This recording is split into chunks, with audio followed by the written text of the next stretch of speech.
Navy ఆయుధ డిపోకు వ్యతిరేకం కాదని, బలవంతపు భూసేకరణకు మాత్రమే తాము వ్యతిరేకమని, ఆ ప్రాంత ప్రజలు చేస్తున్న పోరాటానికి, ఆందోళనకు తామంతా మద్దతు తెలుపుతున్నామని అఖిలపక్ష పార్టీలు, ప్రజా సంఘాల నాయకులు తెలిపారు. ఆదివారం స్థానిక ఏలూరులోని పవర్పేటలో గల సిపిఎం జిల్లా కార్యాలయంలో కొయ్యలగూడెం మండలం బోడిగూడెం, మంగపతి దేవిపేట పరిసర గ్రామాల మధ్య ప్రతిపాదిత నేవీ ఆయుధ డిపో నిర్మాణానికి, బలవంతపు భూసేకరణపై రౌండ్ టేబుల్ సమావేశం జరిగింది. ఈ సమావేశానికి సిపిఎం ఏలూరు జిల్లా కార్యదర్శి రవి అధ్యక్షత వహించారు. ఈ సందర్భంగా రవి మాట్లాడుతూ, మొదట జీలుగమిల్లి మండలం వంకవారిగూడెం గ్రామం వద్ద నేవీ ఆయుధ డిపోను నిర్మించాలని భావించిన రాష్ట్ర ప్రభుత్వం, అక్కడ ప్రజల వ్యతిరేకత, పోరాటాల ఫలితంగా ఆ నిర్ణయాన్ని విరమించుకుని ఇప్పుడు కొయ్యలగూడెం మండలం బోడిగూడెం, మంగపతి దేవిపేట పరిసర గ్రామాల మధ్య నిర్మించాలని చూస్తోందన్నారు. ఒక పక్క నేవీ అధికారులే ప్రజల అనుమతులు లేకుండా నిర్మాణం చేపట్టబోమని చెబుతున్న రాష్ట్ర ప్రభుత్వం, తమ ప్రాంత ప్రజా ప్రతినిధులు ప్రజలను మభ్యపెట్టి పోరాటానికి అండగా ఉంటున్న నాయకులపై తప్పుడు ప్రచారం చేస్తూ బలవంతపు భూసేకరణకు పూనుకుంటున్నారని ఆరోపించారు. బలవంతపు భూసేకరణ చేయరాదని కోరారు. తామంతా నేవీ ఆయుధ డిపో నిర్మాణానికి వ్యతిరేకం కాదని, కేవలం బలవంతపు భూసేకరణ మాత్రమే వ్యతిరేకమని స్పష్టం చేశారు. పచ్చని పంట పొలాలను నాశనం చేసి 2 పంటలు పండే భూములను బలవంతంగా స్వాధీనం చేసుకుని రైతులు పొట్టగొట్టే ప్రయత్నాలను మానుకోవాలని హితవు పలికారు.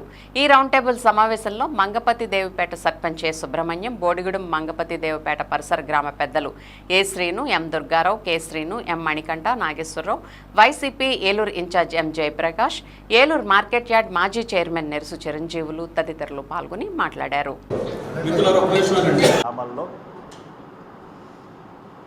ప్రత్యేకంగా ఇప్పుడున్నటువంటి ప్రభుత్వం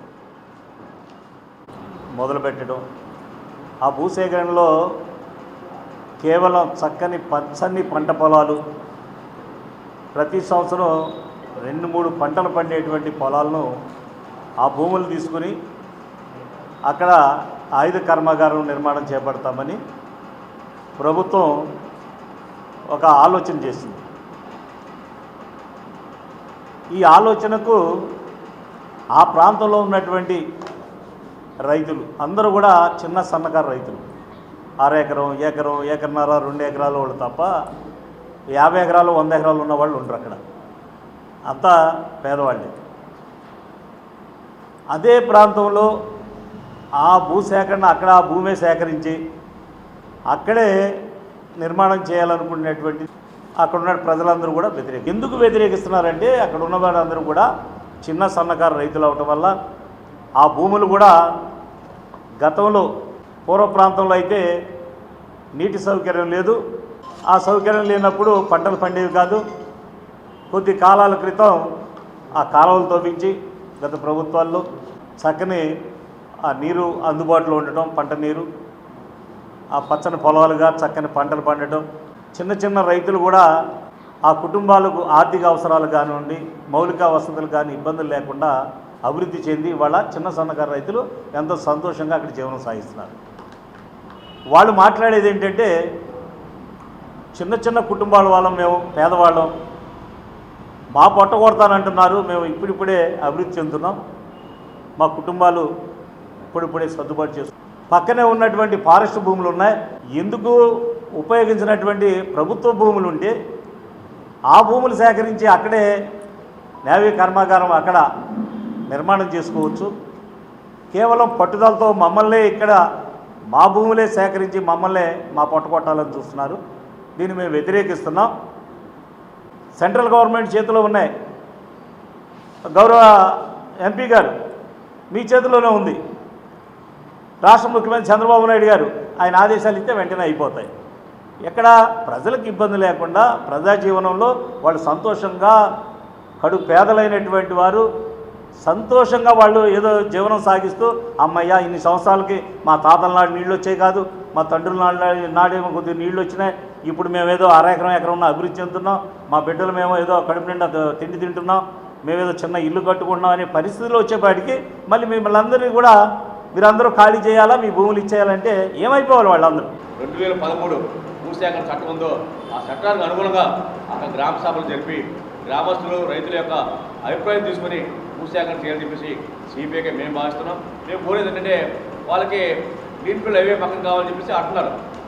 నావిక ఆయుధాల వల్ల ఎంపీలే అదే గ్రీన్ ఫీల్డ్ హైవే దగ్గర పెద్దలూరు మండలం బరికొండ ఫారెస్ట్లో 2000 ఎకరాలు ఉంది. అది ఎటువంటి చెట్లు ఫారెస్ట్ అడవి మొక్కలు లేవు, అడవి బంజరది. అందులో 400 ఎకరాలు మాత్రం బిఎస్ఎస్కి ఇచ్చారు. 1600 ఎకరాలు ఖాళీగా ఉంది.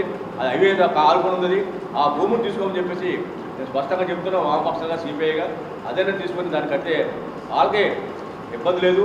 అది సెంట్రల్ గవర్నమెంట్ భూమి, అది ఫారెస్ట్ భూమి అంటే అనుమతులు కూడా ఈజీగా వస్తాయి. అది చేయమని చెప్పేసి రిక్వెస్ట్ చేస్తాం. అలా కాకుండా బలవంతంగా భూసేకరణ చేయడం కోసం ప్రయత్నం చేస్తే మాత్రం గ్రామస్తులకు అనుగుణంగా వాళ్ళ మద్దతుగా కమ్యూనిస్ట్ పార్టీలుగా సిపిఐగా పూర్తి స్థాయిలో సంఘీయ మద్దతు. ప్రజాస్వామ్యంలో ఉన్నాం మనం. ఎమ్మెల్యే గారు, ఎంపీ గారు ఏమంటున్నారండి? బలవంతం భూసేకరణ చేస్తామంటున్నారు. అసలు భూసేకరణ చేయాలంటే ఈ 2013 చట్టం ప్రకారం ఏదైనా భూమిని సేకరించినప్పుడు అక్కడ ప్రజాభిప్రాయ సేకరణ చేయాలంటున్నారు. ప్రజాభిప్రాయ సేకరణ చేసి ప్రజలు విల్లింగ్ అయితేనే మనం అక్కడ ఏ ప్రాజెక్ట్ కట్టాలన్నా, ఏదైనా ఆయుధ కర్మాగారం పెట్టాలన్నా, ఏదైనా ఇండస్ట్రీ పెట్టాలన్నా కూడా దానికి ఒక మార్గం దొరుకుతుంది. కానీ ఈ రోజున ఇక్కడ ఈ నేవీ ఆయుధ కర్మాగారం గురించి ఈ భూసేకరణ చేసేది ఏంటంటే అభిప్రాయ సేకరణ లేకుండా బలవంతం భూసేకరణ చేస్తున్నారు. అంటే